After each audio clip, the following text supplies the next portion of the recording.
Herkese salam, kanalıma hoş gelmişsiniz.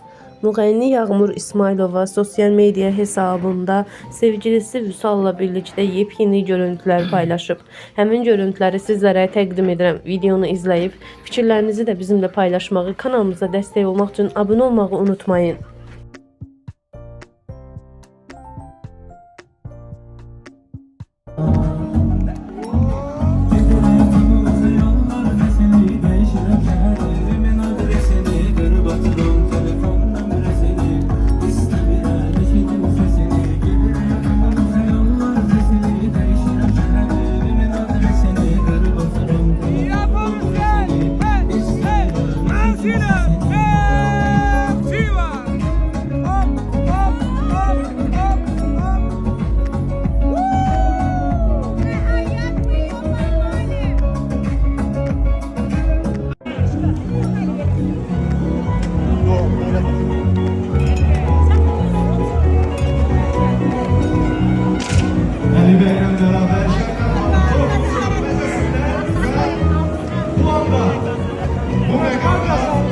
Sizi tebrik etmek için ben isterim ki Respublikamızın halk artisti bir Yusuf'u davet edeyim.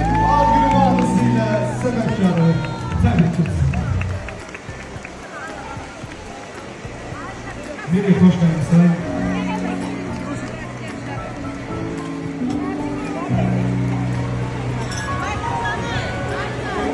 Aziz dostum.